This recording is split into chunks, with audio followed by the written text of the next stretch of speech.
ഞാനൊക്കെ കോളേജിൽ പഠിക്കുമ്പോൾ ഞങ്ങളുടെ സൂപ്പർ സ്റ്റാർ എന്ന് പറഞ്ഞാൽ കമലഹാസനാണ്. അപ്പോൾ അദ്ദേഹത്തിൻ്റെ പടം നമുക്ക് തിയേറ്ററിൽ പോയി കാണാൻ പറ്റത്തില്ല. അദ്ദേഹത്തിൻ്റെ പടം കണ്ടിട്ട് ഇറങ്ങി വരുമ്പം കൊല്ലംകാരൻ എൻ്റെ അടുത്ത് കണ്ട് പഠിക്കടേ,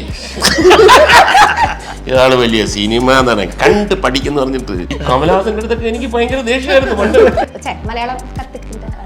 മലയാളം പഠിച്ചോ? തമിഴ്നാട്ടിലാണ് ജനിച്ചത്. ഇങ്ങനെ ഇത്രയും ഫ്ലുവന്റ് ആയിട്ട് തമിഴ് പെട്ടെന്ന് വരിക എന്ന് പറഞ്ഞു കഴിഞ്ഞാൽ അല്ലേ, നമ്മള് മറച്ചു വെക്കുന്നുണ്ട്. ഇനി ഞാനൊരു സത്യം എന്ന് പറയുമ്പോ അപ്പൊ ഇത്രയും നേരം പറഞ്ഞതെല്ലാം കള്ളമായിരുന്നു. ലൈഫ് ടൈം അച്ചീവ്മെന്റ് ആയിരിക്കും.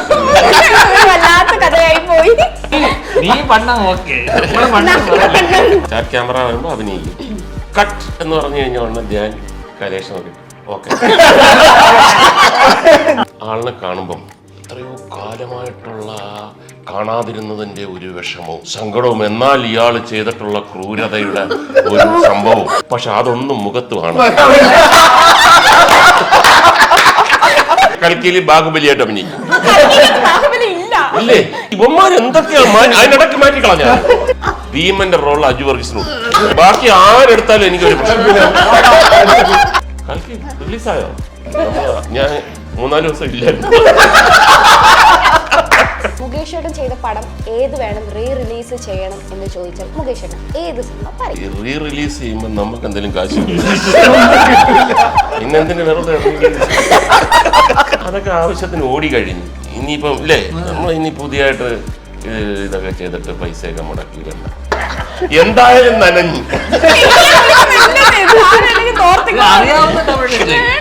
ക്ലീഷ ഒരെണ്ണം പറയില്ലല്ലോ, എല്ലാവരും വന്ന് തിയേറ്ററിൽ തന്നെ സിനിമ ഇന്ന് മാത്രമല്ല നല്ല സിനിമയാണ് പ്രോത്സാഹിക്കുന്നത്. Hi guys, it's me Shahana, welcome to show. ഇന്ന് നമ്മൾ വന്നിരിക്കുന്നത് സൂപ്പർ സിന്ദഗി എന്ന മൂവിയുടെ വിശേഷങ്ങൾ പങ്കുവെക്കാനാണ്.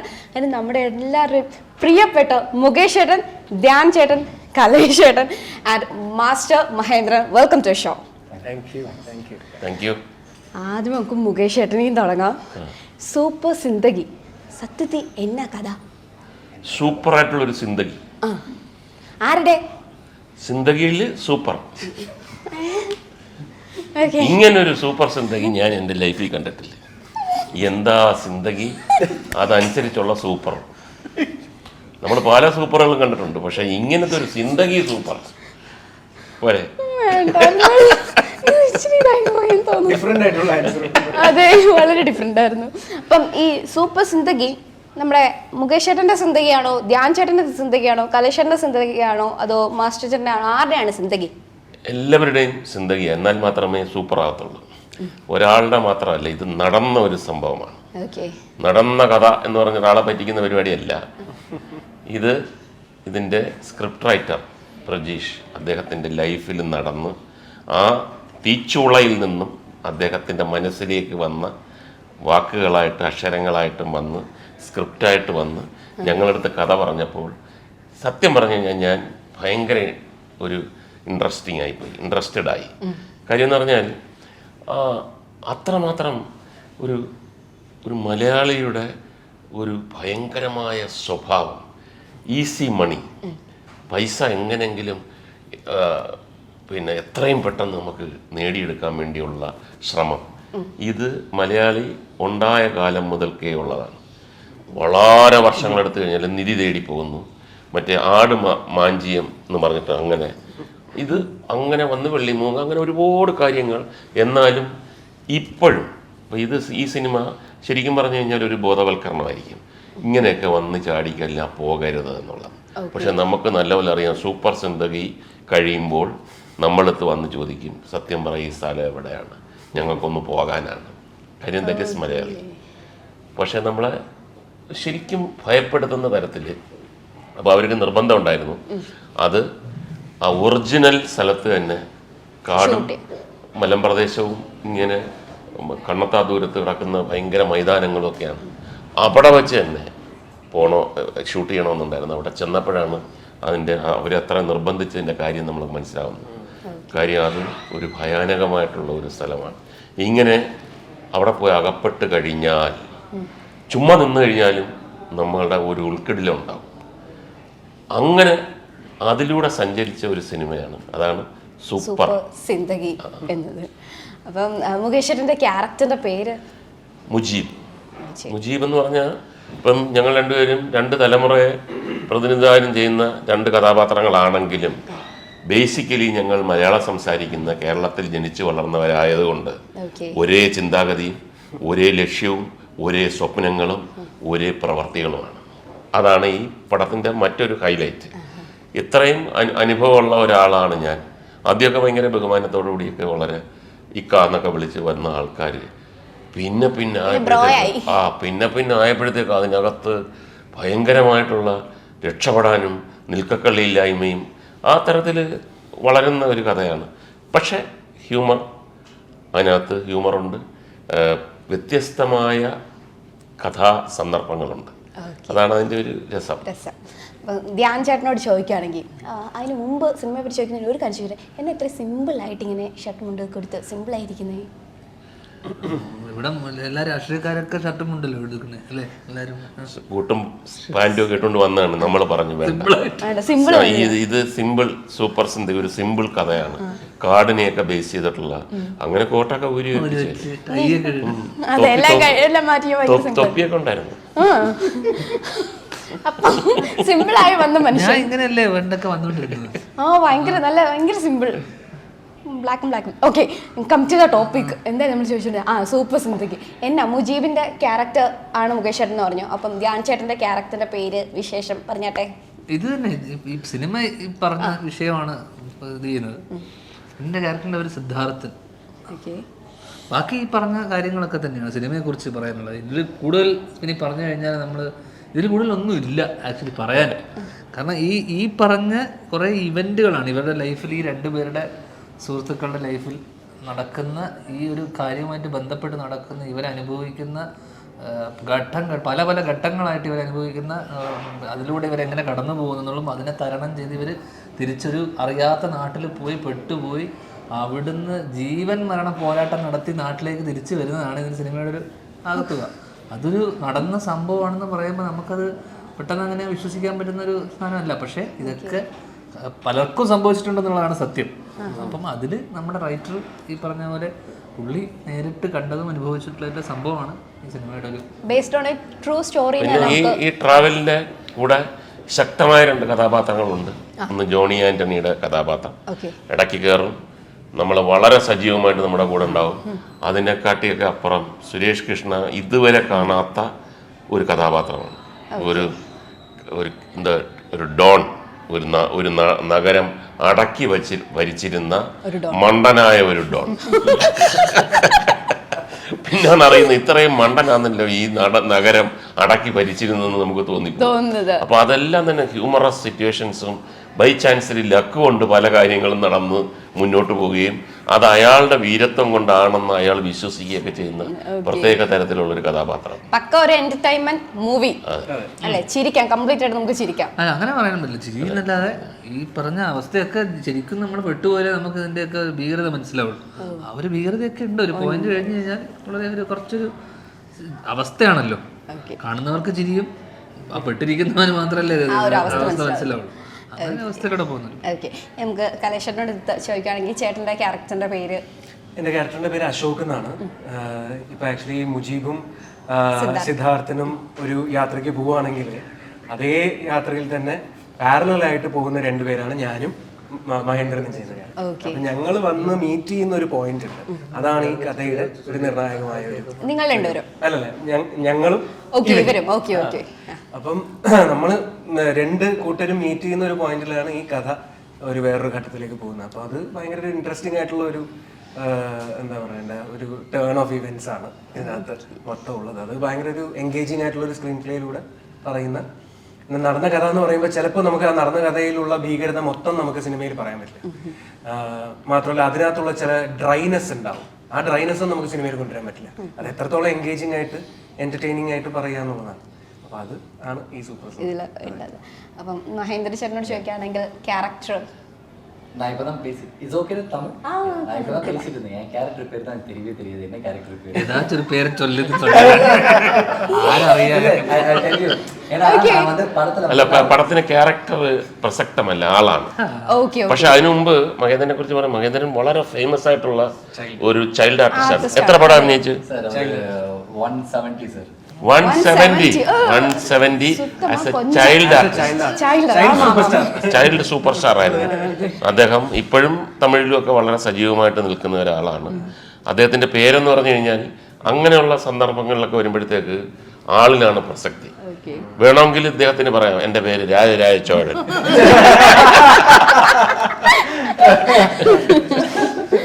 Okay it's a police officer character who belongs to Tamil Nadu and Karnataka border. Yeah, he speaks Tamil அந்த மாதிரி.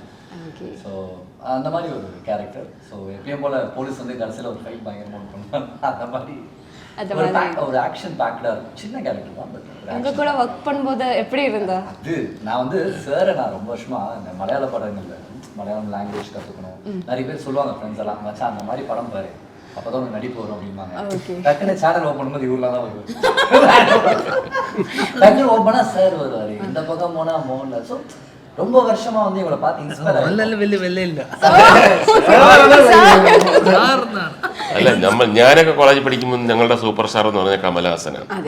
അപ്പൊ ഇദ്ദേഹത്തിന്റെ ഒന്നും പടത്തെ നമുക്ക് പടം കാണാൻ ഇപ്പൊ ഞാനൊരു 3-4 സിനിമയൊക്കെ അഭിനയിച്ച് നിൽക്കുന്ന ഒരു കാലഘട്ടമുണ്ട്.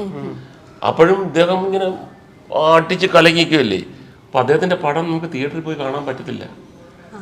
കൊല്ലത്തൊക്കെ അദ്ദേഹത്തിന്റെ പടം കണ്ടിട്ട് ഇറങ്ങി വരുമ്പം കൊല്ലംകാരൻ എൻ്റെ അടുത്ത് കണ്ട് പഠിക്കടേ, ഇതാണ് വലിയ സിനിമ എന്നാണ് കണ്ട് പഠിക്കുന്ന പറഞ്ഞിട്ട്. ഈ കമലഹാസന്റെ അടുത്തൊക്കെ എനിക്ക് ഭയങ്കര ദേഷ്യമായിരുന്നു പണ്ട്. ഞാൻ അദ്ദേഹത്തിന്റെ നേരിട്ട് പറഞ്ഞിട്ടുണ്ട്, നിങ്ങൾ എൻ്റെ life. So it's very great experience. எனக்கு தெரியல எனக்கு இவங்க இவ்வளோ ஸ்வீட் அப்படின்னு. நம்மளுக்கு வேற லாங்குவேஜில் போகும்போது ஒரு பயம் இருக்கும். அவங்க எப்படி ரிசீவ் பண்ணுவாங்க, அவங்கள நம்மளுக்கு தெரியுமா தெரியாதா. பட் அது ஏன்னா நீங்க தமிழ் மலையாളം கத்துக்கிட்ட മലയാളം പഠിച്ചോ? ഇല്ല ഞാൻ പറയട്ടെ, തമിഴ്നാട്ടിലാണ് ജനിച്ചത്. ഇങ്ങനെ ഇത്ര ഫ്ലുവന്റ് ആയിട്ട് തമിഴ് പെട്ടെന്ന് വരിക എന്ന് പറഞ്ഞു കഴിഞ്ഞാൽ അല്ലേ, നമ്മള് മറച്ചു വെക്കുന്നുണ്ട്. അത് ശരി.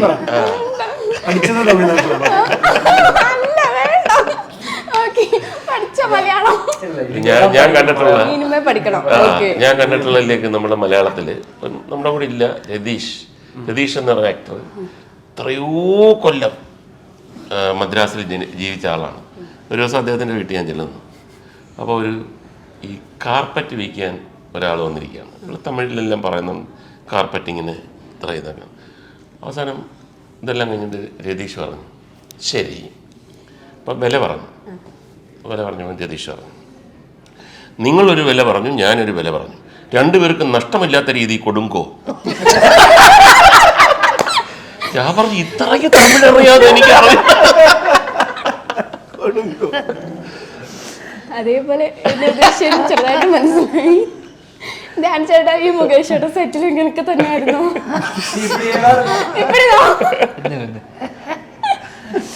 എങ്ങനെ ഇപ്പം ധ്യാൻ ചേട്ടൻ ചോദിക്കണെങ്കിൽ മുകേഷ് ചേട്ടൻ സീനിയർ ആർട്ടിസ്റ്റാണ്. വർഷങ്ങൾ കൊണ്ട് ഇൻഡസ്ട്രി ഭരിച്ചുകൊണ്ടിരിക്കുന്ന ഒരു നടനാണ് മുകേഷ് ചേട്ടൻ. അപ്പം മുകേഷ് ചേട്ടൻ്റെ കൂടെ വർക്ക് ചെയ്തപ്പം ഇതേപോലെ ഒരുപാട് കഥകൾ പറഞ്ഞിട്ടുണ്ടായിരുന്നു. പിന്നെ ഒരു കഥ പറയോ? അയ്യോ അത് മുകേഷ് ചേട്ടൻ പറയുന്ന പോലെ നമുക്ക് അത് മാത്രമല്ല ഞങ്ങൾക്കിടയിലുള്ള കഥകള് അതങ്ങനെ അല്ല, അതിങ്ങനെ പറഞ്ഞിട്ട് അതിന്റെ പവിത്രത നഷ്ടപ്പെട്ടു നമ്മൾ ആഗ്രഹിക്കുന്നില്ല. അത് പവിത്രമായിട്ട് തന്നെ ഇരിക്കട്ടെ.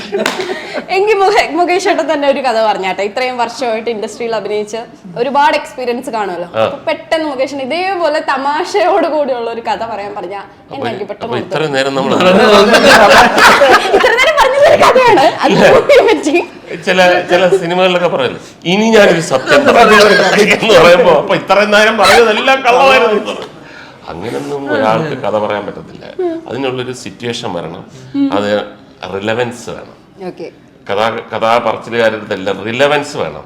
അതായത് നമ്മൾ കാട്ടിൽ പോവുകയാണ്, കാട്ടിലോട്ട് പോകുമ്പോഴത്തേക്ക് നമ്മൾ ആ കാട്ടിലോട്ട് പോയപ്പോഴാണ് ഞാൻ ബാങ്കിൽ പോയൊരു കഥ ഓർമ്മ അവിടെ പോയി തീർന്ന് ആർക്കും കേൾക്കണ്ട. കാട്ടിൽ പോകുമ്പോൾ കാട്ടിന്റെ കഥ പറയണം. അപ്പൊ ഇതിനെപ്പറ്റി ഇപ്പം തന്നെ തമിഴിന്റെ ഞാൻ എടുത്തിട്ടില്ലേ, ലൈഫ് ടൈം അച്ചീവ്മെന്റ് അല്ലേ. വല്ലാത്ത കഥയായി പോയി. അതെ, കൊടുങ്കോ. ഞാനത് ഓർത്ത് വെക്കുക എന്നത്തേക്കുമായിട്ട്. ഓക്കെ, ഇപ്പം കലേഷോട് ചോദിക്കുകയാണെങ്കിൽ ഇപ്പം നമ്മുടെ വർഷങ്ങൾക്ക് ശേഷം മൂവി, അതിനുശേഷം വന്ന മൂവി ഏതാ? ഹൃദയം വർഷങ്ങൾക്ക് ശേഷം രണ്ടിലും ചെറുതായിട്ട് മരിക്കുന്നത് പോലെ ചെറുതായിട്ടല്ല, നല്ലപോലെ മരിച്ചിരുന്നു. അപ്പം ഇതില് എങ്ങനെ ജീവിച്ചു തന്നെയാണോ മുന്നോട്ട് പോകുന്നത്? ചെറുതായിട്ട് എന്തെങ്കിലും ഇതിൽ മരിക്കുന്നില്ല. അത് രണ്ടിലും മരിച്ചെങ്കിലും പടം സൂപ്പർ ഹിറ്റ് ആയല്ലോ രണ്ടും. അപ്പൊ അത് അത്രേ ഉള്ളൂ, മരിച്ചാലും കുഴപ്പമൊന്നുമില്ല. പക്ഷെ ഈ എന്താ പറയണ്ടേ, ഈ കഥാപാത്രം മരിക്കുന്നോ ഇല്ലയോ ഇല്ല, സെൽവൻ സീരിയസ്ലി പറയുവാണെങ്കിൽ ആ ഒരു ക്യാരക്ടർ എപ്പോഴും നമ്മുടെ മനസ്സിൽ ഉള്ളൊരു മനസ്സിൽ ജീവിച്ചിരിപ്പില്ല. ഡെഫിനറ്റ്ലി ഭയങ്കര ഇമോഷണലി നമുക്ക് വരുന്നൊരു ക്യാരക്ടറാണത്. Thank you. പക്ഷെ ഇതിൽ അങ്ങനെ മരിക്കുന്ന ക്യാരക്ടറല്ല. ഇതിൽ ഇപ്പൊ നേരത്തെ പറഞ്ഞ പോലെ ഈ കാടും കാര്യമൊക്കെ പറഞ്ഞപ്പോൾ ഞങ്ങള് 6 ദിവസത്തോളം ആ കാട്ടിനകത്തായിരുന്നു. ഒരു വലിയ ഫൈറ്റ് ആയിരുന്നു ആക്ച്വലി. ഒരു ക്ലൈമാക്സ് ഫൈറ്റ് ഫുള്ള് 6 days ഞങ്ങള് നീ പണ്ണ ഓക്കെ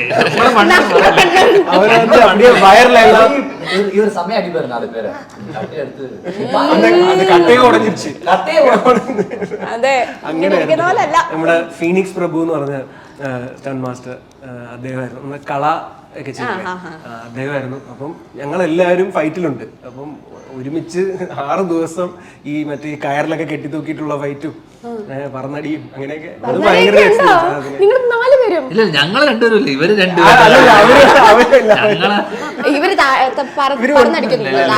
വന്ന് അടി വാങ്ങിച്ചിട്ട് പോവാന്നുള്ള ആളുകൾ വന്ന് അടി വാങ്ങിക്കും. നമ്മളെല്ലാം ഡയലോഗ് അങ്ങനെ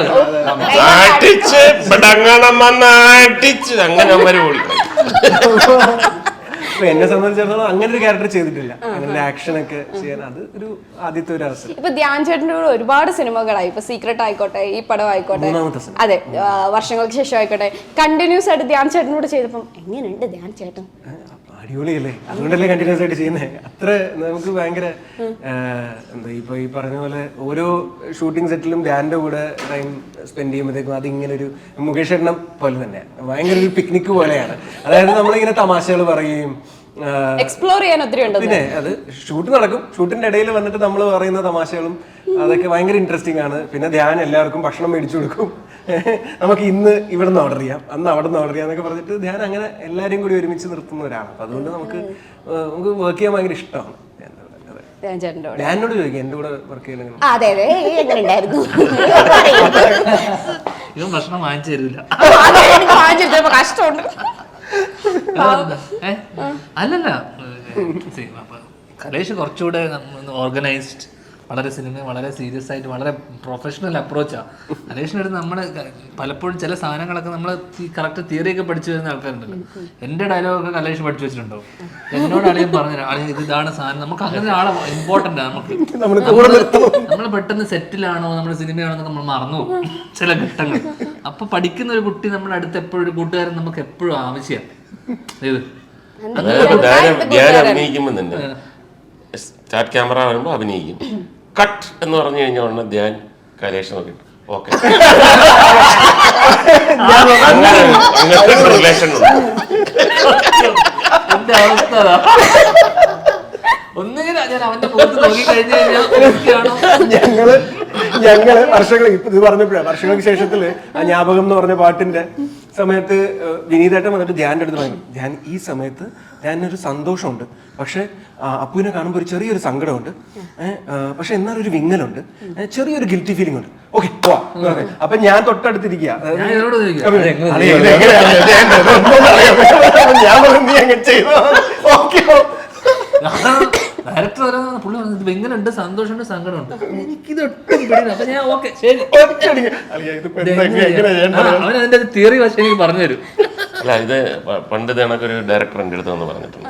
ഈ പറഞ്ഞപ്പോഴേ പെട്ടെന്ന് ഓർമ്മ മുകേഷ് ചെയ്യേണ്ടത് വേറൊന്നുമില്ല, ഈ ആളിനെ കാണുമ്പം എത്രയോ കാലമായിട്ടുള്ള കാണാതിരുന്നതിൻ്റെ ഒരു വിഷമവും സങ്കടവും, എന്നാൽ ഇയാൾ ചെയ്തിട്ടുള്ള ക്രൂരതയുടെ ഒരു സംഭവം, ഇങ്ങനെ അതിൻ്റെ ഒരു കാർമേഘങ്ങൾ ഇരുണ്ടുകൂടി ഇങ്ങനെ വളർന്ന് വളർന്ന് വളർന്ന് ഇങ്ങനെ വരുന്ന ഒരു സിറ്റുവേഷനാണ്. പക്ഷെ അതൊന്നും മുഖത്ത് കാണും. വളരെ കൂളായിട്ട് നിൽക്കും.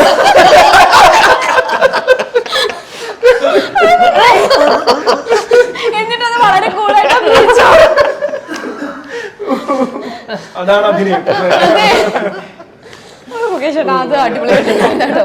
അല്ല അതിപ്പം ഒരു ഡയറക്ടർ വന്ന് പറഞ്ഞൊന്നും പറയാം, ഇത് സ്വന്തം ചേട്ടനല്ലേ വന്ന് പറയുന്നേ. അതെ അതെ, ചേട്ടൻ ഡയറക്ടറല്ലേ. എന്നാലും അനിയന്റെ ഡൗട്ടൊക്കെ ചോദിച്ചൂടെ? ഇല്ല, അതിന്റെ ആവശ്യമില്ലല്ലോ.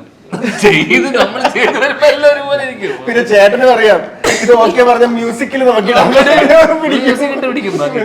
ഓക്കേ. അയ്യോ ശരിക്കും നല്ല രസമുണ്ടായിരുന്നു കേട്ടോ ആ സ്റ്റോറി. ഇപ്പം നമ്മൾ ഒരു ഇത് എടുക്കുവാണെങ്കിൽ, ലിസ്റ്റ് എടുക്കുവാണെങ്കിൽ, ഇപ്പം മുകേഷ് ചേട്ടനോടും കൂടെ ആയിട്ട് ഇപ്പം ജനറലായിട്ട് ഞാൻ ചോദിക്കാം. അതായത് ലിസ്റ്റിൽ ധ്യാൻ ചേട്ടൻ, വിനീതേട്ടൻ, അജു ചേട്ടൻ, ബേസിൽ ചേട്ടൻ, ഷാനിക്ക, വൈശാഖേട്ടൻ, ഇത്രയും പേര് ഇപ്പം നമുക്ക് എല്ലാവർക്കും അറിയാമല്ലോ. തരുമോ? അത് മതി. ഓക്കെ, നിങ്ങൾ ഇത്രയും പേരും കൂടെ ചേർത്ത് ഒരു സിനിമ നമ്മൾ എടുക്കുമെന്ന് വിചാരിച്ചു. അപ്പോൾ ആ സിനിമ എന്ന് പറയുന്നത് വലിയ പടമൊന്നുമില്ല, ചെറിയൊരു പടം, നമ്മുടെ കൽക്കിയൊക്കെ പോലെ ചെറിയൊരു മൂവി. അതിൽ കുറച്ച് ക്യാരക്ടേഴ്സ്, ഞാൻ ക്യാരക്ടേഴ്സ് പറയാം. അപ്പം അതിൻ്റെ ആരൊക്കെയാണ് ഏറ്റവും ആപ്റ്റ് എന്ന് നിങ്ങൾ ഇത്രയും പേര് പറയണം. ഞാൻ ഓരോരുത്തരോട് ചോദിക്കാം. അല്ല, ഞാൻ കൽക്കി കണ്ടില്ല.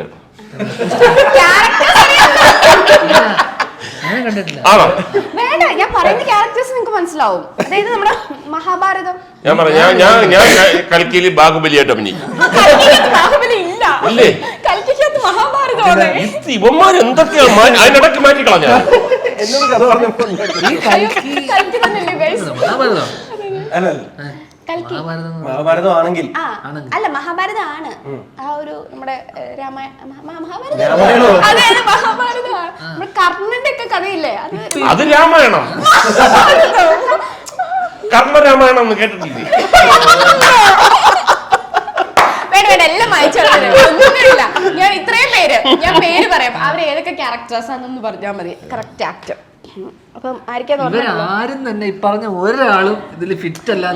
നമ്മളൊരു സിനിമ എടുത്താൽ ഇപ്പൊ മുകേഷ് ചേട്ടൻ ഡയറക്ട് ചെയ്യാൻ പോവാന്ന് വിചാരിച്ചോ നിങ്ങളെ വെച്ചിട്ട്? അല്ല മുകേഷ് ചേട്ടാ, അങ്ങനെയാണെങ്കിൽ ഞാൻ ഭീമന്റെ റോൾ അജു വർഗീസിനോട്, ബാക്കി ആരെടുത്താലും എനിക്കൊരു പ്രശ്നമില്ല. ഓക്കെ, അത് എന്തിനകത്ത് ഉണ്ടായിരുന്നു. അപ്പൊ ഭീമൻ അജു ചേട്ടനെ ഒപ്പിച്ചു. ഓക്കെ, ഇനിയിപ്പൊ കർണനായിട്ട് ആരെ ഇവര് കുറച്ചും കൂടെ ആപ്റ്റ് ആയിട്ട് വരുന്നേ? കമ കർണന് സോങ് ഒക്കെ ഉള്ളതാ, അപ്പം വിനീതായിരിക്കും നല്ല.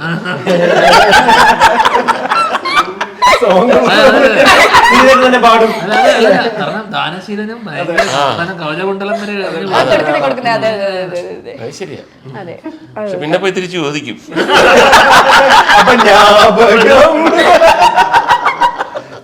നമ്മുടെ കൃഷ്ണനായിട്ടോ? കൃഷ്ണനൊക്കെ ചെറുത്. കൃഷ്ണനായിട്ട് ആരെ വേണം മുകേഷ് ചേട്ടാ? ആ ലിസ്റ്റ് എന്നിട്ട് പറഞ്ഞു. പിന്നെന്താ, ധ്യാൻ ചേട്ടൻ, വിനീതേട്ടൻ, അൽ ചേട്ടൻ, ബേസൽ ചേട്ടൻ, ഷാനിക്ക, വൈശാഖ് ചേട്ടൻ. അതായത് ഇവരുടെ സ്വന്തം പ്രൊഡ്യൂസർ നെതർലാൻഡ്സിലെ.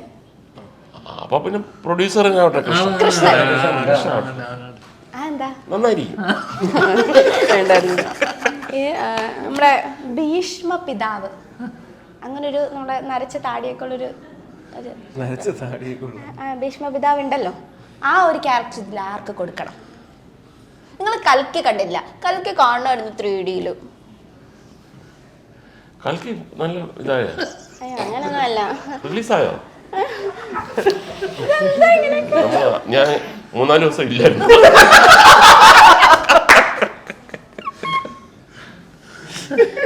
വേണ്ട, നമുക്കിത് മാറ്റാം. ഇത് ശരിയാകത്തില്ല, ഇത് എന്നിങ്ങോട്ടേ പോകത്തുള്ളൂ.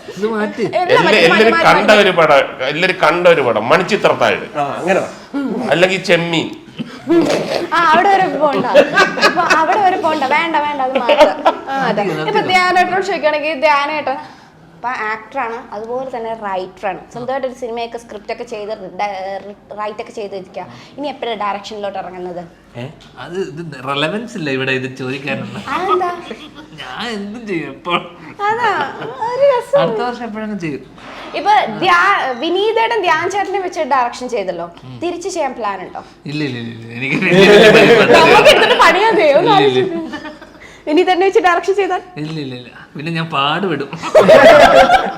പക്ഷെ ഒരു കിഡിലും കഥ പറഞ്ഞിട്ടുണ്ട് ഞാൻ വിനീതനോടല്ല ഞങ്ങളോട് ഒരു അടിപൊളി കഥ. അത് പടമാക്കി ചെയ്താൽ പൊളി.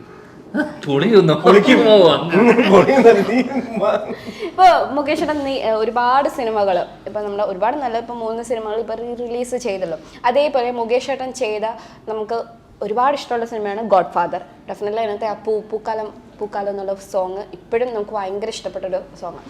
അപ്പോൾ അതേപോലെ അത് എന്നെ വെച്ച് പേഴ്സണലി എനിക്ക് ഭയങ്കര ഇഷ്ടമുള്ളതാണ്. അപ്പം മുകേഷേട്ടനോട് ഞാൻ മുകേഷേട്ടൻ ചെയ്ത പടം ഏത് വേണം റിലീസ് ചെയ്യണം എന്ന് ചോദിച്ചാൽ മുകേഷേട്ടൻ ഏത് സിനിമ പറയും? ഇതായിരുന്നു എൻ്റെ ചോദ്യം. ഈ ആദ്യമായിട്ട് എനിക്ക് അറിയേണ്ടത് ഈ റിലീസ് ചെയ്യുമ്പോൾ നമുക്ക് എന്തെങ്കിലും കാശ് പിന്നെന്തിനു വെറുതെ ഒരു ഫലമില്ലാതെ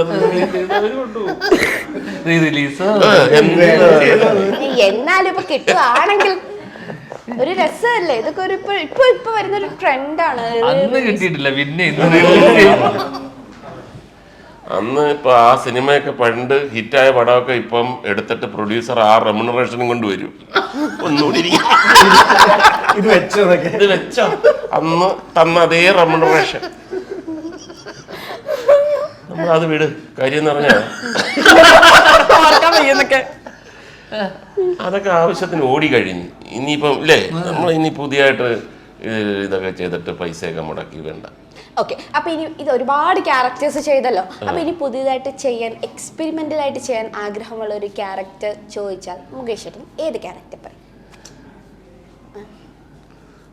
ഒരു കഥയോ എന്തെങ്കിലുമൊക്കെ വരുമ്പോഴല്ലേ നമ്മളത്. നമ്മളിപ്പം ഒരാൾ വരുന്നു,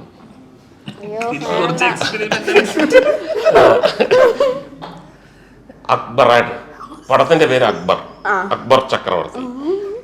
അക്ബറായിട്ട് മുകേഷ് ഇറങ്ങിക്കണം. അപ്പൊ നമ്മൾ എന്ത് വിചാരിക്കും? Title role അക്ബറായിട്ട്. സ്ക്രിപ്റ്റ് വായിച്ചു നോക്കുമ്പോൾ അക്ബറിന് 3 സീനേ ഉള്ളു. ഹുമയൂണാണ് മെയിൻ. പോയില്ലേ? കഥ വായിക്കാതെ ഒരിക്കലും തല കൊടുക്കരുത്. ടൈറ്റിൽ റോഡൊക്കെ വെറുതെ പാട് പരിപാടികളാണ്. കഥ വായിച്ചിട്ട് ഏറ്റവും ബെസ്റ്റ് റോള് തിരഞ്ഞെടുക്കുക. അതെ, സീനിയർ ആയിട്ടുള്ള ഒരു ആർട്ടിസ്റ്റിന്റെ ഉപദേശം. താങ്ക് യു, മനസ്സിലാക്കിയിരിക്കുന്നു. അങ്ങനെ എപ്പോഴെങ്കിലും അബദ്ധം പറ്റിയിട്ടുണ്ടോ? കുറച്ച് ഈ നമ്മൾ വളരെ ശ്രദ്ധയോടെ നിന്നില്ലെങ്കിൽ അബദ്ധം പറ്റും. കാര്യം ചുറ്റിനും നിൽക്കുന്ന എല്ലാം തിരുത്തൽവാദികളാണ്. അവിടെ നിന്നിട്ട് അതിനെ ഞാൻ എന്ന് പറയുന്നതായിരിക്കും നല്ലത്, കുറച്ച് ഈ അങ്ങനെയൊക്കെ ഭയങ്കര തിരുത്തൽ. ശ്രദ്ധിച്ച് നിന്നില്ലെങ്കിൽ ഡയലോഗും പോയി. ആ ഒരു കാലഘട്ടം. ഇപ്പോഴെന്ന് പറഞ്ഞു കഴിഞ്ഞാൽ എല്ലാം മാറിയില്ലേ. ഒരു ഡയലോഗ് എഴുതുമ്പോഴും നല്ല മറ്റേന്ന് പറഞ്ഞാൽ നമ്മൾ വന്നെന്ന് പറഞ്ഞാൽ 6 പേര് 7 പേര് ഗ്രൂപ്പാണ്. ഒരു ഡയലോഗ് വന്ന് ആര് പറഞ്ഞാലും ഓക്കെയാണ്. അപ്പൊ അവിടെ ശ്രദ്ധിച്ച് നിന്നെങ്കിൽ വേറെ ആളുകൾ അടിച്ചോണ്ട് പോകും. അല്ല, അത്രേ ഉള്ളൂ. ഇനി മഹേന്ദ്രൻ ചേട്ടനോടും കൂടെ കുറച്ച് ചോദിച്ചോട്ടെ. മലയാളത്തിൽ തന്നെ ചോദിക്കാം. ഇപ്പം എന്തായാലും നനഞ്ഞു. അത് നല്ല രസമായിരിക്കും. അതായിരിക്കും ഹൈലൈറ്റ്. ഇവര് പ്രൊമോ കൊടുക്കാൻ പോകുന്ന അതാ. പക്ഷെ ഞാൻ വേറൊരു കാര്യം പറയാം. പിന്നെ കുട്ടിക്ക് ഫ്രണ്ടിൽ ഇരിക്കുന്നത് കൊണ്ടാണ് കാണാത്തത്. ഇതേ കണക്ക് ഞങ്ങൾ കണക്ക് തമാശക്ക് എന്തെങ്കിലും കളിയാക്കുമ്പോൾ ആ ക്യാമറാവൻ ചിരിക്കുന്ന ചിരി ചിരിച്ചു മറിയാണ് കേട്ടോ. അത് കാണുന്നില്ല കുട്ടി. ഞങ്ങൾ ബാധ്യസ്ഥരാണ് അത് അറിയിപ്പിക്കുക എന്നുള്ളത്.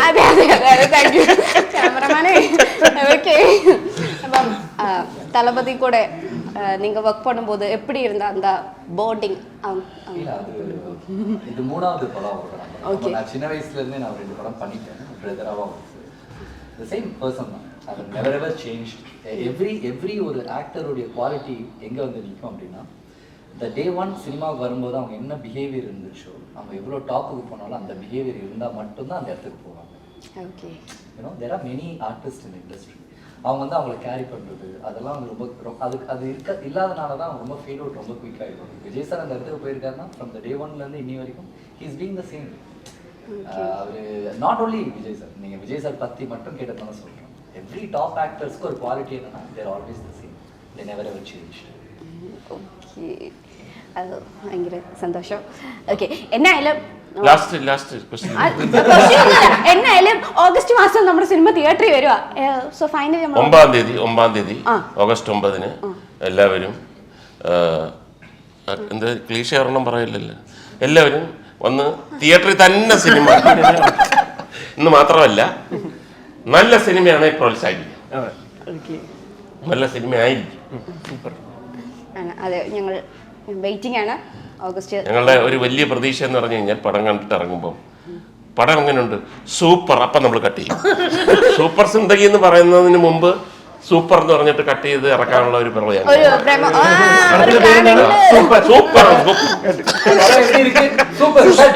ഈ സൂപ്പർ സൂപ്പർ. അതെ, സൂപ്പർ നിങ്ങളെ ടെക്നിക്ക് നമ്മൾ ഒന്ന് നോക്കണമല്ലോ. സൂപ്പർ സിന്ദഗി കാണാൻ ഓഗസ്റ്റ് മാസം 9 തീയതി ഞങ്ങൾ എല്ലാവരും വെയിറ്റിംഗ് ആണ്. സോ ഞങ്ങളും ആശംസിക്കുന്നു നല്ലൊരു വിജയമാവട്ടെ. So thank you so much. Thank U.